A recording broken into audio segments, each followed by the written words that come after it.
दोस्तों, मन में अक्सर गंदे विचार क्यों आते हैं? उनसे छुटकारा कैसे पाए? विचारों की उधेड़-बुन व्यक्ति के मस्तिष्क पर इस कदर हावी रहती है कि वह होश में रहकर सही फैसले नहीं कर पाता। और दुख की बात यह है कि मन में गंदे विचार क्यों आते हैं, यह हम कभी जान ही नहीं पाते। जब तक सांस है, तब तक विचार तो दिमाग में आएंगे ही। लेकिन बुरे विचार अगर दिमाग में घूमे जा रहे हो, तो व्यक्ति परेशान हो जाता है। अतः इन कुविचारों को सुविचारों में बदला जा सकता है, लेकिन इसके लिए आपको जीवन भी उसी तरह से जीना होगा। अगर आप नहीं जानते हैं, तो इस वीडियो में हम इसी विषय पर गंभीरता से चर्चा करेंगे। तो कृपया आप यह वीडियो अंत तक जरूर देखें। अगर यह वीडियो आपको अच्छी लगे, तो वीडियो को लाइक और चैनल को सब्सक्राइब अवश्य करें। तो चलिए जानते हैं कि मन में गंदे विचार आखिर क्यों आते हैं। देखिए दोस्तों, मन में गंदे विचारों का कारण है आपका जीवन। जिस प्रकार आपकी दिनचर्या है, जीवन शैली है, उसी के अनुसार मन में अच्छे या बुरे विचार आते हैं। यदि आप अपना अधिकतर समय या खाली समय उन लोगों के साथ बिताते हैं जो दुखी हैं, अपने हालातों से परेशान है, जिनके मन में कुछ अच्छा होने की उम्मीद नहीं है, यह लोग आपके दोस्त, रिश्तेदार, आपके साथी कर्मचारी या आपका परिवार हो सकता है, तो फिर उनके विचारों को सुनकर आपके मन में भी ऐसे ही विचार आएंगे, जो या तो आपको गलत कामों को करने के लिए प्रेरित करेंगे, जिससे आपको सुख मिलेगा, या फिर ऐसे विचार आएंगे जो आपको डराएंगे। इसीलिए जीवन में कुछ अच्छा करना है, अपने दुखों से मुक्ति पानी है और एक बेहतर जीवन जीना है, तो आपको पुराना जीवन बदलना पड़ेगा। ऐसे लोगों की संगत से बाहर निकलना होगा और आपको अच्छे लोगों के साथ रहना होगा। इसलिए कहा गया है, सही संगति सही जीवन, बुरी संगति बुरा जीवन। तो पहले देखिए, आप किस माहौल में कैसे लोगों की संगत कर रहे हैं। इसके बाद आप स्वयं ही जान जाएंगे कि बूढ़े विचार क्यों आ रहे हैं। मन से बूढ़े विचार कैसे निकाले। यदि आपके मन पर दिन रात एक ही ख्याल छाया रहता है, तो सबसे पहले आप खुद को समझाइए कि ये विचार सत्य नहीं होते। आम इंसान के मन में दिन भर में सैकड़ों अच्छे या बुरे विचार आते रहते हैं, पर क्या इन विचारों में सत्यता पाई जाती है? नहीं ना। दोस्तों, अधिकतर ख्याल बस काल्पनिक होते हैं, लेकिन हम जल्दी से मान लेते हैं, फिर चाहे वह बात सही हो या गलत। जैसे आप खुद को ही मान बैठे होंगे, अच्छे या बुरे। इसलिए इसी दिशा में अब आपको यह मानना है कि जो कुछ भी मुझे लगता है वह सच है, लेकिन वो है नहीं। उदाहरण के लिए, अगर आपको कुछ गलत होने के विचार मन में आ रहे हैं और आपने उन्हें मानकर उनसे रिश्ता जोड़ लिया है, तो ऐसी स्थिति में डरने से आप तभी बच सकते हैं कि जो कुछ भी मुझे विचार आते हैं या मुझे जो लगता है वो सच नहीं होता, क्योंकि इन विचारों से एकमात्र आपकी समझ ही आपको बचा सकती है। क्योंकि जीवन में वस्तु, व्यक्ति और विचार ये तीनों ही रहेंगे, लेकिन मात्र विवेक यानी आपकी समझ ही आपको यह समझाएगी कि क्या सच है और क्या नहीं।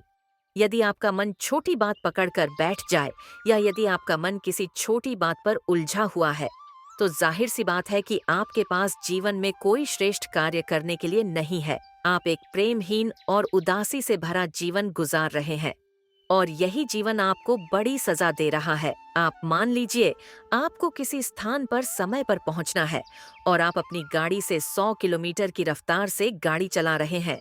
अब रास्ते में टायर के नीचे कई जगहों पर रोड़ी, कंकड़ या गड्ढे हैं। अब क्या इस बीच आपको तनिक यह विचार भी आ पाएगा कि टायर कहीं पंचर ना हो जाए या खराब ना हो जाए? आप तो बस अपनी मंजिल को याद करेंगे और बढ़ते चलेंगे। इसी तरह अगर आप परीक्षा कक्ष में बैठे हैं और आपको वहाँ मच्छर, कीट दिखाई दे रहे हैं, या फिर गर्मियों के दिन है और पंखा धीरे चल रहा है और हवा भी ठीक से नहीं आ रही है, तो क्या आप जरा भी इन चीजों की परवाह करेंगे? नहीं ना, क्योंकि आपका पूरा ध्यान प्रश्न पत्रिका को हल करने में लग चुका होगा। आप कहेंगे कि इतना समय किसके पास है इन चीजों पर ध्यान देने के लिए। अगर मन इन छोटी बातों को पकड़ लेगा, तो फिर साल भर की मेहनत खराब हो जाएगी। अब आप उदाहरणों के जरिए समझ गए होंगे कि जीवन आपसे कुछ बेहतर और ऊंचा काम मांग रहा है, लेकिन आप है कि अतीत के व्यर्थ के छोटे विचारों में अपना समय गुजारकर अपना जीवन गंवा रहे हैं।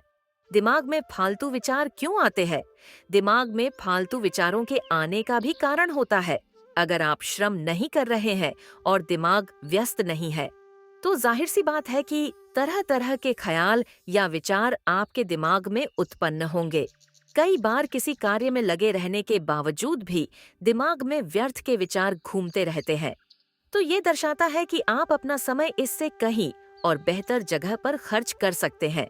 इसके अलावा यह भी हो सकता है कि आप अपने जीवन में श्रेष्ठ कार्य कर रहे हो, लेकिन अपना बचा कुछ समय आप उन लोगों या चीजों की गलत संगति में बिता रहे हो, तो भी यह विचार आ सकते हैं।